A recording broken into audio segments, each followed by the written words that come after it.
Hi guys, कैसे हैं आप लोग। आशा करती हूँ आप सभी बहुत अच्छे होंगे और हम लोग भी बहुत अच्छे हैं। तो ये हमारा सेकंड पार्ट है हरिद्वार ब्लॉग का। जो लास्ट ब्लॉग देखा था आपने वो पूरे दिन का था, ये सेकंड डे का हमारा ब्लॉग है। तो अभी हम शांति कुंज के पास हमारा होटल था, तो हमने नाइट स्टे वहाँ पे किया। उसके बाद हम फिर से हर की पैड़ी की तरफ बढ़ रहे हैं, क्योंकि हमें स्नान करने में वहीं पे अच्छा लगता है, हर की पैड़ी पे। वैसे तो गंगा माता पूरे हरिद्वार में है, बट वहाँ पे अलग ही आनंद आता है। तो अभी हम सब लोग फ्रेश होके चल दिए हैं गंगा माता की तरफ। तो गाइज हम लोग फिर से आ गए हर की पैड़ी और अभी जा रहे हैं स्नान करने, गंगा स्नान करने। रात में हम लोग काफ़ी लेट हो गए थे, तो हम लोग सो गए थे। क्यों? अच्छा, ठीक है। कौन है? चोर हैं? कोई नहीं। तो आप लोग एक पास से एक बार गंगा देख लीजिए, कितना प्यारा व्यू है। इधर से जंगल में से चोर आते हैं। हाँ, इधर से जंगल से कैसे आते हैं? निकल के आते हैं। तो यहाँ पे बच्चे बता रहे हैं कि आप रिकॉर्डिंग ना करिए, क्योंकि यहाँ जंगल से चोर आते हैं। तो हम लोग अपना फ़ोन अब रखने जा रहे हैं, क्योंकि जंगल से कहीं सच में चोर ना आ जाए। तो चलिए चलते हैं हम लोग स्नान के लिए। हम लोग जब छोटे थे ना, तो ऊपर से जब ये देखते थे पुल की तरफ से गंगा माता को, तो बहुत डर लगता था। हालांकि डर अभी भी बहुत लगता है, लेकिन आनंद भी बहुत मिलता है। बस गंगा माता दर्शन, गंगा माता जो दर्शन कहते हैं ना, कि दर्शन से ही गंगा माता से सारे सुख प्राप्त हो जाते, तो वो सत्य है कि आपने गंगा जी के दर्शन कर लिए तो वो भी बहुत है, और स्नान कर लिया तब तो बहुत अच्छा है। तो ये देखिए कितना सुंदर व्यू है। सामने जो आपको पहाड़ दिख रहा है, यहाँ से मनसा देवी जी के दर्शन भी हो रहे हैं, मतलब मंदिर के। यहाँ से 1 से 1.5 किलोमीटर की ही दूरी पे मनसा देवी का मंदिर है, और इसके अपोजिट में जो मंदिर है पहाड़ पे, वो चंडी देवी का मंदिर है। तो आप यहाँ पे आएँ कभी, तो हर की पैड़ी में स्नान करने के बाद वहीं से तुरंत आप मनसा देवी और चंडी देवी माता के दर्शन के लिए जरूर है। और यहाँ पे हमने स्नान कर लिया, और ये देखिए बाबा भोलेनाथ का तिलक भी भारी करा लिया। चंदन बहुत अच्छा लगता है मुझे, मैं कहीं पे भी जाती हूँ तो ये चंदन जरूर लगवाती हूँ। उसके बाद हम नहा धो के नाश्ता वाश्ता कर लेने के बाद हम लोग कनखल की तरफ बढ़े। कनखल जो है शंकर जी की ससुराल दक्ष महाराज जी का मंदिर है। तो यहाँ पे भोले बाबा भी विराजमान है। तो यहाँ पे हम लोगों ने अपनी गाड़ी पार्क कर दी। धूप बहुत ज़्यादा थी। सोचिए जब हम इस टाइम पे गए थे अप्रैल के महीने में, वो भी स्टार्टिंग अप्रैल में, तब वहाँ पे इतनी गर्मी हो रही थी। मई जून में यहाँ उतनी ही गर्मी होती है और उतनी ही भीड़ होती है। तो आप ध्यान रखिए, कभी जाइए तो कोशिश करिए कि सैटरडे संडे को ना जाएं। लेकिन क्या कर सकते हैं, सैटरडे संडे को भी छुट्टियाँ होती हैं, बच्चों की भी होती हैं, ऑफिस की भी छुट्टी होती है, इसीलिए वहाँ पे भीड़ बहुत होती है। तो आप वहाँ कनखल जाए। कनखल आपका हर की पैड़ी से पड़ता है तकरीबन 1.5 से 2 किलोमीटर है, और रेलवे स्टेशन से भी ज़्यादा दूर नहीं है। तो आप एक बार शंकर जी की ससुराल ज़रूर जाएंगे और वहाँ भोले बाबा के आशीर्वाद प्राप्त करें।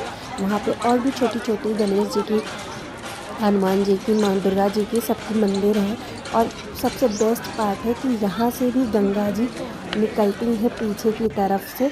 तो वो पूरा वही हर की पैड़ी आगे जाके मिलती है। तो मतलब गंगा जी पूरे हरिद्वार में है, पूरे उत्तराखंड में है। लेकिन यहाँ आप किसी भी मंदिर में जाएंगे तो आगे या पीछे कहीं ना कहीं से गंगा जी निकल रही है। तो वो चीज़ बहुत खूबसूरत लगती है। यहाँ पे ये पीपल का पेड़ है। मैं जब से जा रही हूँ, मैं पिछले शायद 20 साल से थी, जब से मैं जानने लायक हूँ तब से हमारे पापा लेके जाते थे।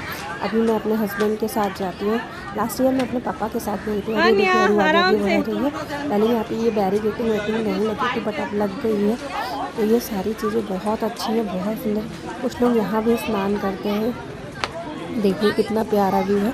तो हम लोग ने यहाँ से केवल हम यहाँ स्नान कभी नहीं करते हैं, क्योंकि हम हर की पैड़ी स्नान करके आते हैं। यहाँ पे हमने केवल जल लेते हैं, ताकि हम भोलेनाथ के दरबार में अंदर जाके भोले बाबा को अर्पित कर सकें। और यहाँ पे लाइन देख लीजिए, यहाँ सावन के महीने में बहुत लंबी लाइन लगती है, स्पेशली मंडे फ्राइडे को। बट इस दिन संडे था तो शायद इतनी भीड़ नहीं थी, इसीलिए हम लोग ने अच्छे से दर्शन भी किए और जल भी चढ़ाया, और काफ़ी अच्छा लगा।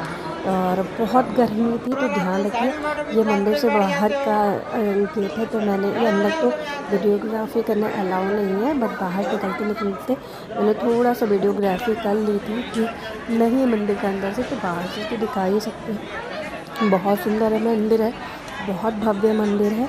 तो कुछ चीज़ें ऐसी हैं हरिद्वार में कि आप जब भी जाएं तो एक बार वहाँ पे ज़रूर जाएं। जैसे माता जी का मंदिर हो गया, मनसा देवी, चंडी देवी, कनखल जहाँ पे भगवान शंकर की ससुराल है। उसके बाद आप कनखल जो पहाड़ों पे है, ये तकरीबन हरिद्वार से 16 से 17 किलोमीटर ऊंचाई पहाड़ों पे पड़ता है, तो वो भी बहुत ही अद्भुत दृश्य है। तो आप जब भी जाएं तो वहाँ भी ज़रूर जाएं।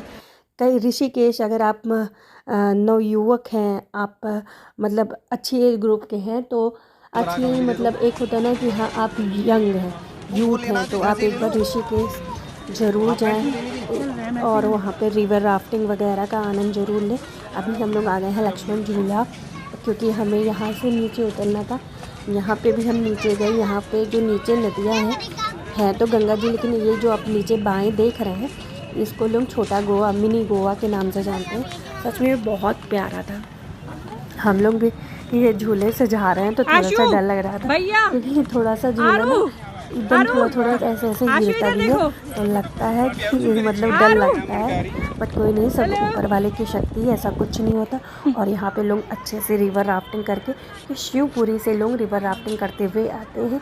और ये ऋषिकेश के पास ही यहाँ तक ही रिवर राफ्टिंग होती है, यहाँ के बाद रोक दी जाती है, क्योंकि आगे वो स्पीड नहीं होती है, इसलिए यहीं तक रिवर राफ्टिंग होती है। उसके बाद जितने भी ये कैंपिंग करने वाले होते हैं, ये यहीं से वापस चले जाते हैं। तो हम लोग भी गए, नीचे गए, हालांकि हमें रिवर राफ्टिंग नहीं की थी, बट हम नीचे उतरे और हमने मिनी गोवा का प्रॉपर आनंद लिया। बच्चे तो काफ़ी इन्जॉय कर रहे थे। तो कुछ चीज़ें ऐसी हैं, यहाँ पे कई सारे वाटरफॉल वगैरह भी है। यहाँ पे एक घाट पड़ता है जहाँ पे गंगा आरती बहुत अच्छी लगती है, परमार्थ घाट के नाम से जाना जाता है वो घाट। हालांकि मैं नहीं थी, क्योंकि हमारी उसी दिन की रिटर्निंग थी। ये देखिए यहाँ पे मिनी गोवा में लोग कैसे एंजॉय कर रहे हैं। और यहाँ का भी व्यू, मतलब आपके पास अगर 2 से 3, अगर आप चाहें तो 1 दिन और आप चाहें तो 10 दिन, कुछ भी पर्याप्त नहीं है पूरा उत्तराखंड घूमने के लिए। 1 दिन में भी आपका मन नहीं भरने वाला, 10 दिन में भी आपका मन भरने वाला नहीं। तो जितना हो सके, तो कहते हैं ना, जितना आपको मिला है वो आप उसी में खुश रहिए। तो हम अपनी 1 दिन की ही ट्रिप में बहुत खुश थे, क्योंकि हमने गंगा स्नान किया। मंदिरों में हम उतना नहीं जा पाए, क्योंकि हमारे पास सिर्फ 1 दिन का टाइम था और संडे था, तो वॉक्सी बहुत लोग कर रहे थे, तो ट्रैफिक का भी बहुत डर था। बट ओवरऑल बहुत मज़ा आया। आपके भी हरिद्वार जाने का मौका मिलता है तो ज़रूर जाए।